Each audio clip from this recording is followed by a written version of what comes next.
बिस्मिल्लाहिर्रहमानिर्रहीम। अस्सलाम वालेकुम नाज़रीन, आप यूट्यूब चैनल देख रहे हैं। मैं इमरान खान हूँ। सबसे पहले साबिक़ वज़ीर-ए-आज़म पाकिस्तान तहरीक इंसाफ के चेयरमैन इमरान खान साहब का स्टेटमेंट है, वो मैं आपके सामने रखता हूँ। DGISPR ने एक प्रेस कॉन्फ्रेंस की है और उसमें उन्होंने कुछ बड़ी अहम बातें की हैं। कुछ उनके दावे हैं, उस हवाले से भी हम बात करेंगे आज की इस वीलॉग में। और कल के दिन में बहुत इम्पॉर्टेंट एक फ़ैसला सुनाया जा रहा है सुप्रीम कोर्ट ऑफ पाकिस्तान में। कादी फ़ायद ईसा साहब ये फ़ैसला सुनाएंगे। ये तारीख़ी नौइयत का हामिल है और 5 जून 6 जून से ये मामला रुका हुआ है, यानी जून के पहले हफ्ते से लेकर अब तक ये फैसला नहीं सुनाया गया। लगभग 3 महीने हो गए हैं और 3 महीने लगभग हो गए हैं और अभी तक ये फैसला नहीं सुनाया गया। पूरे 3 महीने गुजर गए, यानी मैं ये कहूँ तो ये भी गलत नहीं है। और ये फैसला, इसके असरात क्या होंगे ये मैं आपको बताता हूँ अपने वीलॉग में। लेकिन सबसे पहले इमरान खान साहब का स्टेटमेंट। इमरान खान ने कहा कि मुझे बताया जा रहा है कि ताकतवर के सामने खड़ा होने की जुर्रत कैसे की। मैं वाजे कर दूं, जेल की चक्की में मर जाऊंगा मगर वक्त के यजीद की गुलामी कबूल नहीं करूंगा। देखिए, एक चीज मैं आपको क्लियर कर दूं कि इमरान खान ने अब तक जो भी कहा उसने वो साबित किया है। खुशकिस्मती से या बदकिस्मती से वो सारा कुछ दुरुस्त साबित हुआ है।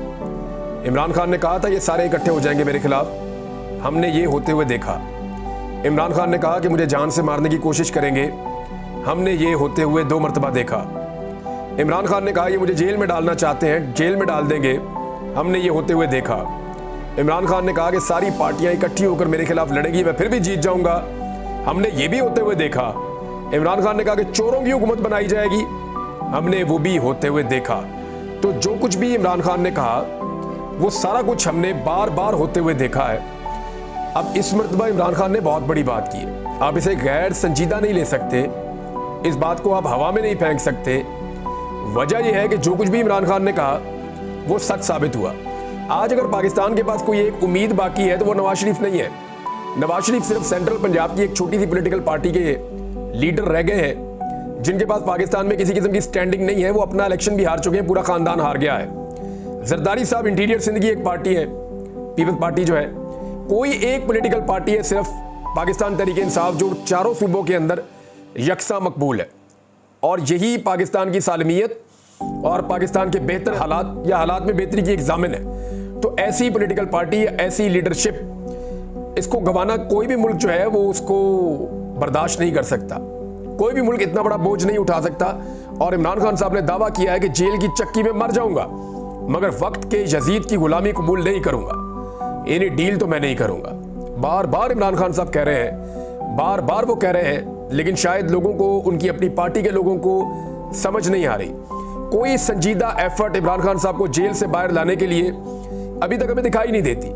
वकील बेचारे अदालतों में केस लड़ते रहते हैं, कारकुन बेचारे जोर लगाते रहते हैं, लेकिन लीडरशिप के अंदर कभी ओहदों का झगड़ा है, कभी आपस की लड़ाई है, कभी कोई और मामला है, कभी कोई ये लेना चाहता है, कभी कोई वो देना चाहता है। तो इस चक्कर के अंदर जो है सब अपने अपने चक्कर में लगे हैं और लीडर जेल में। और जेल में जो आदमी है वो सिर्फ एक पॉलिटिकल पार्टी के लिए जरूरी नहीं है, इस वक्त वो आदमी पूरे मुल्क के लिए जरूरी है, जितनी मकबूलियत उसके पास है। आज बलूचिस्तान में अगर किसी की बात सुनी जाएगी तो कौन है? नेशनल लेवल का कौन ऐसा लीडर है जो बलूचिस्तान जाए और वहां के लोगों को इकट्ठा करे? कौन ऐसा है जो कबायली इलाकों में जाए और पश्तूनों को इकट्ठा करे? कौन ऐसा है कि जो पंजाब में और सिंध में हर जगह पे जाए और महरूमियों को दूर करे? तो लोग इमरान खान की बात मानते हैं, चाहे वो आज़ाद कश्मीर है, चाहे वो गिलगित बल्तिस्तान है। किसी और के पास ये कैपेसिटी नहीं है। इमरान खान साहब ने थोड़े दिन पहले कहा कि फौज भी ये नहीं कर सकती, ये सियासी लीडरशिप का काम होता है और जिसके पास जितनी मकबूलियत होती है वो उतना ये काम अच्छा कर सकता है। इमरान खान ने सहाफ़ियों से बातचीत वो कर रहे थे, उन्होंने कहा कि पाकिस्तान क्रिकेट के साथ डिजास्टर हुआ है और मोहसिन नकवी का नाम अखबारात में नहीं छपा। दुनिया में हमारा मजाक हो रहा है, बांग्लादेश ने हमारी फैंटी लगा दी, उनको ऊपर लाया गया।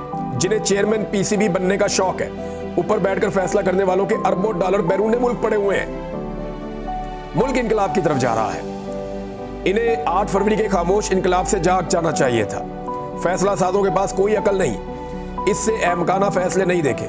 मुझे सबक सिखाने के लिए 7 माह से बुशरा बीबी को जेल में रखा हुआ है। मुझे बताया जा रहा है कि ताकतवर के सामने खड़े होने की जुर्रत कैसे की। ये मुझे बता रहे हैं कि साइफर के सामने क्यों खड़े हुए। मैं वादे कर दूं, जेल की चक्की में मर जाऊंगा मगर वक्त के यजीद की गुलामी कबूल नहीं करूंगा। अगर KP में PTI ना होती तो वहां भी बलूचिस्तान जितना क्राइसिस हो जाता। इमरान खान ने कहा कि ऐसा जुल्म कभी नहीं देखा जो आज हो रहा है। बलूचिस्तान में क्राइसिस बढ़ता जा रहा है। अगर केपी में पाकिस्तान तहरीक इंसाफ ना होती तो वहां भी इतना ही बड़ा क्राइसिस हो जाता। इसका हल डंडों और बंदूकों में नहीं है, हल ये है कि इनके मुंतखब लोगों को आगे आने दिया जाए। बलूचिस्तान में लोकल बॉडी इलेक्शन करवाए जाएं। बलूचिस्तान में पुतले बिठाने से मसाइल बढ़ गए हैं, हालात हाथ से निकल रहे हैं। अख्तर मैंगल बिल्कुल दुरुस्त कह रहा है, ये बहुत खतरनाक हो रहा है। इसका हल ये है कि वहां पे लोकल बॉडीज के इलेक्शन करवाए जाए। ऊपर वालों का पैसा नीचे ही नहीं जाता, वहां गुर्बत है। NFC अवार्ड में बलूचिस्तान को जो रकम मिलती है वो नीचे लोगों तक पहुंचती नहीं। मुल्क भर में असली लोकल बॉडी इलेक्शन की जरूरत है। TTP हमारी वजह से है तो फिर BLA बलूचिस्तान में किसकी वजह से है? ये इमरान खान साहब ने सवाल उठाया। उन्होंने कहा इस वक्त मुल्क में डायलॉग की जरूरत है। हमें कहते थे कि TTP हमारी वजह से है, वो इमरान खान कह रहे हैं हम पे इल्जाम लगाते हैं कि TTP हमारी वजह से तगड़ी हो गई है, तो फिर ये BLA जो बलूचिस्तान में है वो किसकी वजह से तगड़ी हो गई है? दहशतगर्दी खत्म करने के लिए 3 डायमेंशंस होती हैं, इंटेलिजेंस, डायलॉग और फिर ऑपरेशन। फिर उसके बाद जो है वो इमरान खान सहाफ़ियों ने अलीमा खान साहबा के बयान के ऊपर इमरान खान साहब से कुछ एहतजाज भी किया, क्योंकि चंद सहाफ़ियों के नाम लेकर उन्होंने कहा था ये एजेंसियाँ या उनके ईमा के ऊपर जो है वो रिपोर्टिंग करते हैं। तो इमरान खान से एहतजाज किया और कहा कि जी हम फेयर रिपोर्टिंग कर रहे हैं और आपकी बहन ने हम पे इल्ज़ाम लगा दिया है। 3 निजी TV हैं, समा TV है, एक्सप्रेस है और ABN है, इनके रिपोर्टर का ताल्लुक एजेंसियों से है। आप पॉलिसी स्टेटमेंट देंगे, क्या आपको हम पे एतमाद है? इमरान खान ने कहा कि इस बयान के ऊपर मैं अलीमा खान साहबा से पूछूंगा। उन्होंने कहा कि मुझे तीनों पर एतमाद है, आप लोग जहाद कर रहे हैं। ये जी इमरान खान साहब का स्टेटमेंट है, मैंने आपके सामने रख दिया। अब आ जाए जरा DG ISPR का जो स्टेटमेंट है वो क्या है, वो भी बहुत अहम है। DG ISPR ने बलूचिस्तान में दहशतगर्दों को पैगाम दिया कि आम शहरियों को क्यों निशाना बनाते हो, हिम्मत है तो आओ हमसे मुकाबला करो। और दहशतगर्दी के खिलाफ किए जाने वाले इक़दाम, दाखिली सलामती और दीगर उमूर पर उन्होंने एक ब्रीफिंग दी। एक्चुअली तो ये जो दहशतगर्दी के मामला चल रहे हैं उस हवाले से ब्रीफिंग थी, लेकिन जहाँ पे फौज के तर्जुमान की ब्रीफिंग आती है वहाँ पे फिर सवालात होते हैं, इकॉनमी के बारे में भी हो जाते हैं, हुकूमत के बारे में भी हो जाते हैं, अपोजिशन के बारे में भी हो जाते हैं, और दीगर जो पाकिस्तान के अंदर इंसानी हुकूक हैं उस हवाले से या जो शिकायत हैं उस हवाले से भी सवालात हो जाते हैं। अब DG साहब ने यह कहा कि बलूचिस्तान का बजट 750 बिलियन मुख्तस किया गया, जिसमें फेडरल गवर्नमेंट की जानिब से 520 बिलियन हुकूमत बलूचिस्तान को दिए गए। हुकूमत बलूचिस्तान को रॉयल्टीज़ की मद में 254 अरब रुपए का सालाना मुनाफा भी देते हैं। मादनियात से जुड़ी इंडस्ट्री में काम करने वाले तकरीबन 80% अफराद का ताल्लुक भी सूबा बलूचिस्तान से ही है। बलूचिस्तान में 25,000 किलोमीटर सड़कों का जाल बिछाया जा चुका है और सूबे में सबसे ज़्यादा 8 नेशनल हाईवेज बनाई गई। जो भी तरक्की हो रही है बलूचिस्तान में उसके हवाले से DG साहब ने जो है वो ब्रीफिंग दी कि जनाब वहाँ पे बहुत तरक्की हो रही है। और उन्होंने कहा हमें मालूम है कि बलूचिस्तान के अवाम में एहसास महरूमी और रियासती जबर का तासुर पाया जाता है। तो यहाँ मैं ज़रा करेक्शन कर दूँ कि एक्चुअली अब जिस भी बलूच से मिलते हैं, मैं बलूचिस्तान के इलाकों में गया हूँ तो मैंने तो टूटी फूटी सड़कें देखी। मैं सीरियसली आपको बता रहा हूँ, मैंने टूटे हुए कच्चे मिट्टी के घर देखे हैं, मैंने जो स्कूल है उनकी छतें गिरी हुई देखी हैं, स्कूल ऐसे देखे हैं जिनकी 4 दीवारी नहीं है, स्कूलों में पानी के पीने का बंदोबस्त नहीं है, बच्चों के पास पहनने के लिए जूते नहीं है, फटे हुए कपड़ों के साथ वो बेचारे स्कूलों में आकर बैठे हुए हैं। जिन इलाकों में जहां भी मैं बलूचिस्तान में गया मैंने यही देखा। मैंने देखा कि सड़कें टूटी हुई हैं, हालात बहुत बुरे हैं, बार बार एक्सीडेंट्स होते हैं। मखसूस इलाकों में मखसूस लोगों के लिए मखसूस सड़कें ज़रूर बनाई गई हैं, लेकिन ज़्यादातर जो लोगों के इस्तेमाल की सड़कें हैं वो ठीक नहीं है, अस्पताल ना होने के बराबर हैं, और अगर कोई है भी तो वहाँ पे डॉक्टर सही तरह मौजूद नहीं है, मशीनरी का फुकदान है, कोई प्रॉपर एम्बुलेंस सर्विस बलूचिस्तान में नहीं है। ये चीज़ें मैं खुद बलूचिस्तान में देख कर आया हूँ। जब मैं बलूचिस्तान गया और मैंने वहाँ जाके चंद महीने गुजारे, मुख्तलिफ इलाकों में हम गए, बहुत सारे लोगों से हम मिले, तो जो भी बलोच भाई हमें मिलता है वो ये की बात करता है कि हमारे पास बाकी सूबों की तरह फैसिलिटीज़ नहीं है, और जब नहीं है तो एक एहसास महरूमी का सिर्फ तासुर नहीं है। DG साहब तासुर की बात कर रहे हैं, तासुर नहीं है, एक्चुअली वहाँ पे एहसास महरूमी है, और उसकी वजह से फिर मौका मिल जाता है जो भी जो बात करना चाहता है। और जहाँ पे एहसास महरूमी हो, जहाँ पे इस किस्म के हालात हो कि लोगों को शिकवे हो रियासत से, तो वहाँ पे रियासत के खिलाफ लोगों को खड़ा करना भी आसान होता है। और देखिए जो लोग खड़े हैं उनमें बहुत सारे ऐसे हैं जिनके अपने लापता हो चुके हैं, बहुत सारे ऐसे हैं जिन्हें लगता है कि उनके साथ जुल्म और ज्यादती हो रही है, तो उनके रीजंस अलग अलग हो सकते हैं, लेकिन ये नहीं कहा जा सकता कि सबके रीजंस जो है वो फारग है, वजह कोई नहीं है इसकी। एक बात उन्होंने की, उन्होंने कहा दहशतगर्दों को खुला चैलेंज देते हैं कि बलूचिस्तान में आम शहरियों को क्यों निशाना बनाते हो, हिम्मत है तो आओ हमसे मुकाबला करो। ये चैलेंज किया दहशतगर्दों को DG ISPR ने। फैज़ हमीद के बारे में जब बातचीत हुई तो उसमें उन्होंने कहा कि जनरल फैज़ हमीद ने ज़ाती फ़ायदे के लिए मखसूस सियासी अनासर के ईमा पर कानूनी और आइनी हुदूद से तजावज़ किया। और साथ ही उन्होंने कहा कि रवांबर दहशतगर्दों के खिलाफ 32,173 मुख्तलिफ नौइयत के इंटेलिजेंस बेस्ड ऑपरेशन किए गए। गुज़िश्ता एक माह के दौरान 4,000 के करीब ऑपरेशन किए गए और 37 जो है वो दहशतगर्दों को हलाक किया गया और 90 के करीब एक और बताया जी वो भी हलाक किए गए और 14 जख्मी हुए हैं। और 8 माह में ऑपरेशंस के दौरान 193 बहादुर ऑफिसर्स और जवान जो हैं वो जामे शहादत नोश कर गए हैं और आखिरी खारजी के खात्मे तक हम अपनी जंग जारी रखेंगे। ये जनाब इस बारे में कहा DGI-SPR ने। और इमरान खान के खिलाफ आर्मी एक्ट के तहत कार्रवाई से मुताल्लिक सवाल किया गया तो DGI-SPR ने कहा कि पाक फौज खुद एहतसाबी के अमल पर यकीन रखती है। पाक फौज का खुद एहतसाबी का अमल इल्ज़ामात के बजाय ठोस सबूतों की बुनियाद पर होता है और फैज़ हमीद के खिलाफ टॉप सिटी के इल्ज़ामात पर एहतसाब किया जा रहा है। ठोस शहायद की बिना पर फैज़ हमीद के खिलाफ आर्मी एक्ट के तहत कार्रवाई अमल में लाई जा रही है। फैज़ हमीद के खिलाफ फील्ड जनरल कोर्ट मार्शल का आगाज किया जा चुका है।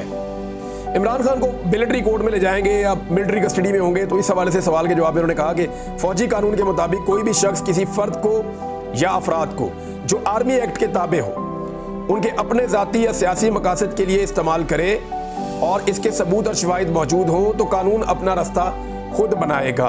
यानी कोई क्लियर स्टेटमेंट नहीं है। जो मैंने आपको बार बार कहा कि पाक फौज के लिए बड़ा मुश्किल है कि वो इतने बड़े मकबूल अवामी लीडर को मिलिट्री ट्रायल के अंदर ले जाएं और वो आलमी सतह का मकबूल आदमी है, तो ये बड़ा मुश्किल हो जाएगा कि इमरान खान को उठाया जाए, उठा के मिलिट्री कस्टडी में ले लें और मिलिट्री कोर्ट के अंदर उसका ट्रायल किया जाए। पूरी दुनिया में पाकिस्तान का मजाक बनेगा क्योंकि दुनिया भर के जो कानून नाफिज करने वाले लोग हैं या कानून को जानने वाले लोग हैं या कानून साज हैं, वो सब ये कहते हैं कि military courts are not courts, यानी फौजी अदालतें कोई अदालतें नहीं होती, वो ये कहते हैं। लेकिन क्योंकि चंद सूरतों में होती भी हैं और फौज के इंटरनल मामला भी होते हैं। बहरहाल ये उन्होंने एक स्टेटमेंट दिया, लेकिन यहाँ से कहीं साबित नहीं हो रहा कि फिलहाल कोई फौज का इरादा है कि इमरान खान साहब को उठाया जाए और उठा के मिलिट्री कोर्ट के अंदर ट्रायल किया जाए। अभी तक तो ये इस स्टेटमेंट से तो मुझे जो समझ आ रही है वो ये आ रही है। फिर एक और बात उन्होंने की DGI-SPR ने कि पाक फौज ना किसी जमात की मुखालिफ है ना इसका कोई सियासी एजेंडा है। अगर फौज में कोई अपने ज़ाती फ़ायदे के लिए किसी मखसूस सियासी एजेंडे को परवान चढ़ाता है तो खुद एहतसाबी का निज़ाम हरकत में आ जाता है। अच्छा जी, इस मामले पे मेरे तहफ़्फ़ुज़ात हैं थोड़े से और मैं जान की अमान पाऊँ तो DGI-SPR साहब से अर्ज़ करूँ कि 4 मार्शल्लाह पाकिस्तान में लगे। ये महकमा डाक ने नहीं लगाए सर, ये चारों मार्शल्लाह फौजियों ने लगाए और माशाल्लाह से चारों फौजियों के खिलाफ कोई खुद एहतसाबी नहीं हुई। ना जनरल मुशर्रफ के खिलाफ कुछ हुआ, ना जनरल ज़िया के खिलाफ कुछ हुआ, ना जनरल अयूब के खिलाफ कुछ हुआ, ना जनरल याया के खिलाफ कुछ हुआ। चारों जर्नलों के खिलाफ कुछ नहीं हुआ। पाकिस्तान में इस वक्त कोई एक सियासी जमात या कोई एक सियासी लीडर बड़ा ऐसा नहीं है जिसने किसी न किसी वक्त पे फौज के ऊपर सियासत में मुदाखलत का इल्ज़ाम ना लगाया हो। पाकिस्तान के तमाम सहाफ़ी, चाहे एक दौर है चाहे दूसरा दौर है, गुज़िश्ता 10 से 15 साल की अगर आप उनकी तारीख उठाकर देखें तो तमाम सहाफ़ी ये बात कह चुके हैं कभी ना कभी कि फौज का सियासत के अंदर किरदार है। पाकिस्तान के तमाम वकला से आप पूछ लें, कुछ आज कहते हैं, कुछ कल कहते हैं, कुछ परसों कहते हैं, लेकिन सब ये बात मानते हैं कि फौज का सियासत में किरदार हमेशा से रहा है। और इंटरेस्टिंग बात यह है कि हर दौर में फौज के कोई भी तर्जुमान हो, उनकी तरफ से यही स्टेटमेंट आया कि फौज का सियासत से कोई ताल्लुक नहीं है। यानी अच्छी तरह मुझे याद है कि जनरल अशफाक परवेज कियानी साहब जब आर्मी चीफ थे तो बार बार कहा जाता था कि जी सवाल ही पैदा नहीं होता, कोई एक्सटेंशन नहीं, लेकिन फिर हमने देखा उन्होंने एक्सटेंशन ले ली। फिर जनरल राहील शरीफ साहब जब आर्मी चीफ थे तो ISPR बार बार कहती थी कोई एक्सटेंशन नहीं, सारे कहते थे, हर कोई कहता था एक्सटेंशन लेनी नहीं इन्होंने। बाद में पता चला वो तो धमकियां दे रहे थे कि मार्शल लॉ लगा देंगे, ये कर देंगे, वो कर देंगे, वो भी एक्सटेंशन चाह रहे थे। इरफान सिद्दीकी साहब, सारे नवाज शरीफ सब गवाही दे रहे हैं। फिर जनरल बाजवा आ गए, फिर जनरल बाजवा ने इवन मार्शल लॉ लगाने की धमकियां दी। जनरल बाजवा ने बड़ी बड़ी धमकियां दी कि मुझे एक्सटेंशन दो नहीं तो मैं नहीं छोड़ूंगा। फिर उन्होंने भी एक्सटेंशन ले ली। हालांकि उस वक्त भी DGI-SPR ये कह रहे थे कि जनरल बाजवा एक्सटेंशन नहीं लेना चाहते। तो देखिए, इसका एक इंस्टीट्यूशनल मेमोरी होती है ना। तो पाक फौज के तर्जुमान ने माजी में जो बयानात दिए वो बयानात गलत साबित हुए। 3 साल के बाद, 5 साल के बाद वो पता चलता है कि जी अंदर कुछ और चल रहा था, आवाम को कुछ और बताया जा रहा था। सियासत में मुदाखलत की जा रही थी, भरपूर की जा रही थी, लेकिन अवाम को यह दावा किया जा रहा था कि सियासत में मुदाखलत नहीं हो रही। तो अब क्या सियासत में मुदाखलत नहीं हो रही, ये अलग किस्म की चीज़ है। लेकिन एक सवाल मेरे दिमाग में है कि अगर वाकई फौज ने यह फैसला किया है कि उन्होंने सियासत से अपने आप को अलग करना है तो देर है दुरुस्त है, इससे अच्छी कौन सी बात है। फौज अपने आप को सियासत से अलग करे, जो सियासतदानों का काम है वो उनको करने दे। और दूसरी बात यह है कि अगर फौज ने खुद को सियासत से अलग करना है तो जो फौज के बिहाफ के ऊपर रोजाना हमारे चंद सहाफ़ी आ जाते हैं डंडा हाथ में लेकर और वो कहते हैं कि डंडा फिरने लगा है, सहाफ़ी उठाए जाएंगे, सोशल मीडिया उठाया जाएगा, सियासतदानों की नींदें हराम हो जाएंगी, फलां सियासतदान को फांसी हो जाएगी, फलां सियासतदान को गद्दार बना दिया जाएगा, फलां को ये करेंगे, मिलिट्री एस्टेब्लिशमेंट ने फैसला कर लिया कि डंडा चलेगा और बहुत चलेगा और डंडे से ये कर देंगे वो कर देंगे। ये धमकियां किसकी ईमा पे लगाई जाती हैं? ये जो सहाफ़ी दंदनाते फिरते हैं और बैठ के धमकियां लगाते हैं, ये एक्चुअली तो कोट कर रहे होते हैं ना मिलिट्री एस्टेब्लिशमेंट के सोर्सेस को। तो फिर इनको मना किया जाए कि भी हमारा सियासत से कोई ताल्लुक नहीं, वो हम कुछ भी नहीं करना चाहते, ना हम डंडा चला रहे हैं, ना हमारा सियासत के मामला से कोई ताल्लुक है। ओ भाई, तुम क्यों हमारा नाम ले लेकर लोगों को धमकाते हो?